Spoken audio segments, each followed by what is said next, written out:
Salut! Il n'est pas rare de voir des exercices où les complexes et les suites sont entremêlés. C'est le cas ici sur ce petit exercice où on va reparler de formes algébriques, de formes exponentielles.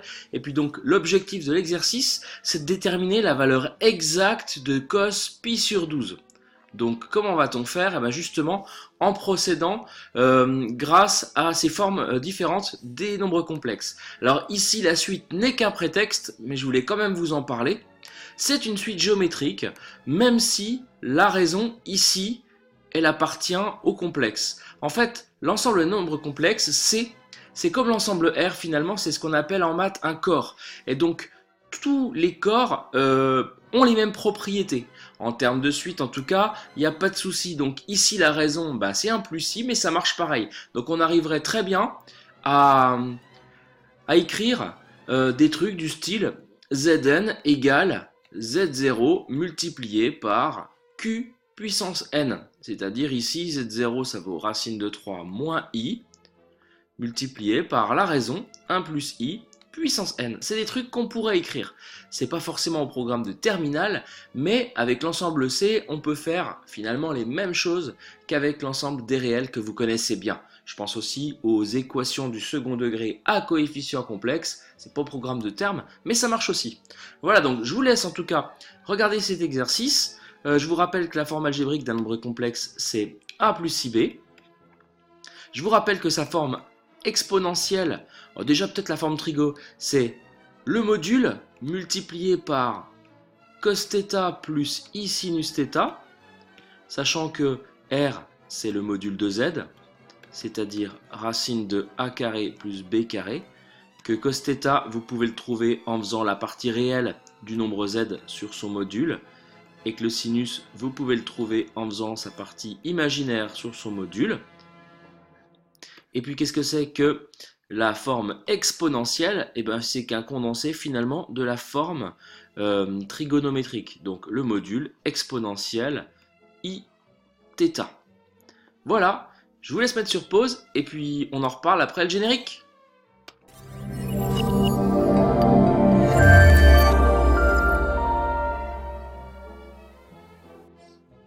Première question donc. La forme algébrique de Z1. Mais qu'est-ce que Z1? Déjà, par rapport à la suite, Z1, c'est 1 plus i fois Z0. Et Z0, c'est racine de 3 moins i. Donc on commence par faire un petit développement. Donc ce qui nous donne racine de 3 moins i plus i racine de 3. Et puis donc, i fois i, ça fait i carré avec le moins i carré. Pourquoi pas, on peut l'écrire comme ça dans un premier temps. Et c'est vrai que moins i carré, ça fait, vu que i carré fait moins 1, moins i carré, ça fait 1. Donc, racine de 3 moins i plus i racine de 3 plus 1. Donc, et si je mets les choses dans l'ordre en séparant les formes, les parties réelle et imaginaire, ça fait 1 plus racine de 3, ça c'est la partie réelle, plus, je factorise par i racine de 3 moins 1. Racine de 3 moins 1, c'est la partie imaginaire. Donc voilà, pour ce nombre Z1, il est bien sous forme algébrique. Deuxième question, on parle cette fois-ci de forme exponentielle. Et on commence par Z0. Donc Z0, c'est racine de 3 moins i. Pour l'avoir sous forme exponentielle, il faut commencer par avoir son module. Et donc le module de Z0, ça va être racine de 3 au carré plus moins 1 au carré, la partie imaginaire. Ce qui donne ici, racine de 3 au carré, ça fait 3, plus moins 1 au carré, ça fait 1 à la racine de 4, c'est-à-dire 2. Le module c'est 2. Le module va nous permettre de connaître le cosinus de l'angle et le sinus de l'angle. Les angles en question, je vais les appeler peut-être θ0 pour Z0. Donc θ0, c'est la partie réelle, c'est-à-dire racine de 3 sur le module 2, et la partie imaginaire, moins 1 sur 2. Et grâce au cosinus et au sinus, vous pouvez découvrir la valeur de votre angle. Alors, petit cercle trigo, on cherche ici un angle dont le cosinus vaut racine de 3 sur 2, et le sinus moins 1,5. Donc je commence peut-être par placer le sinus à moins 1,5. Et le cosinus, lui, il est positif, hein. Positif pour le cosinus, négatif pour le sinus. Sinus négatif, cosinus positif, on va être sur cette portion du cercle, le quatrième cadran, donc on va être ici approximativement, on voit plus rien, je recommence, donc on va être ici, et donc c'est la famille des pi sur 6, et donc plutôt moins pi sur 6. Donc ça y est, je connais mon angle, c'est moins pi sur 6, évidemment modulo de pi, toujours à un tour près. Ça aurait pu être 5 pi sur 6, plutôt 11 pi sur 6, pardon, si vous préfériez. Impeccable, j'ai tout ce qu'il me faut, je vais pouvoir conclure que Z0, c'est le rayon de, ou le module plutôt, exponentiel moins i pi sur 6. Voilà pour la forme exponentielle de Z0. Et donc, on va passer maintenant à la forme exponentielle de 1 plus i, puisqu'on nous le demande. Donc, forme exponentielle de 1 plus i. Je commence par le module de 1 plus i. C'est la racine carrée de 1 au carré plus 1 au carré, c'est-à-dire racine de 2. Très bien.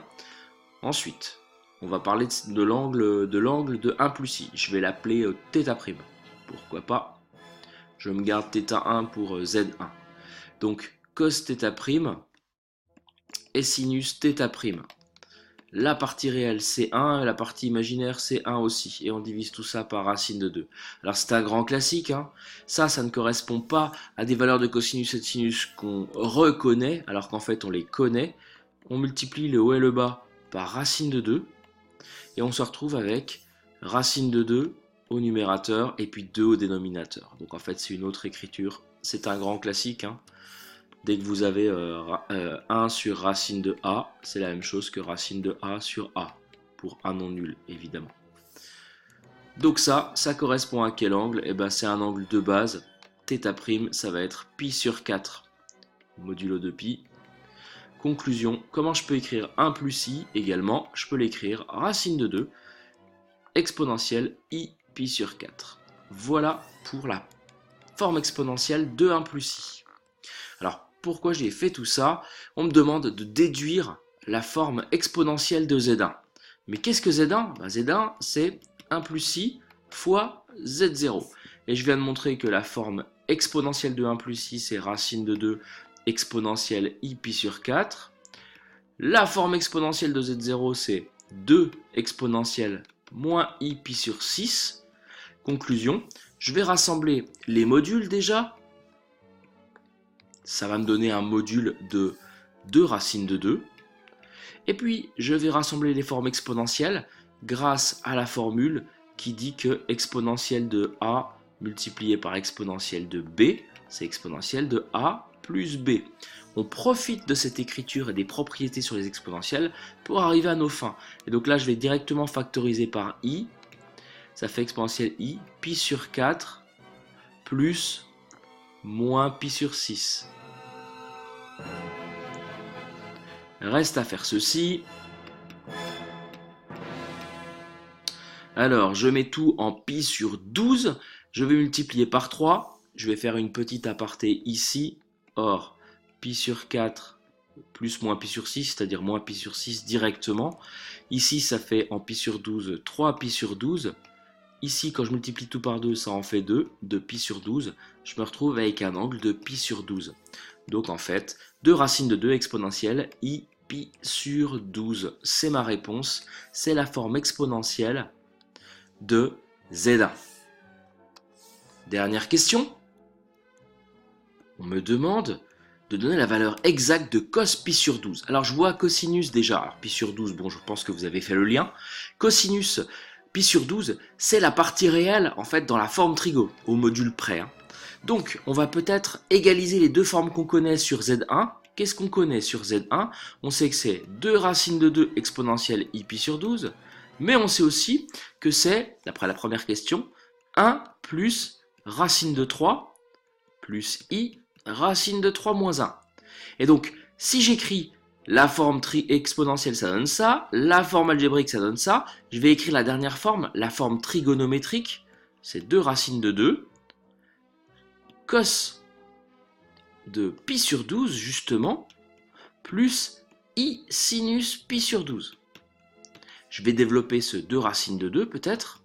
Donc ça fait 2 racine de 2 cos pi sur 12 plus i 2 racine de 2 sinus pi sur 12. Et là je vais utiliser une propriété vraiment basique des nombres complexes. Quand vous avez deux nombres complexes qui sont égaux, z égale z', ça veut dire que leurs parties réelles sont évidemment égales et leurs parties imaginaires aussi. On peut les égaliser terme à terme en quelque sorte.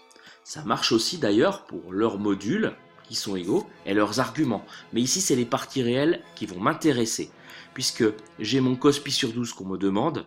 Donc je vais pouvoir conclure que cette partie-là c'est égal à cette partie-là. Ici il y a i comme ici. Donc ce que je souligne en petite vague là, c'est les parties imaginaires, ça ne m'intéresse pas ici.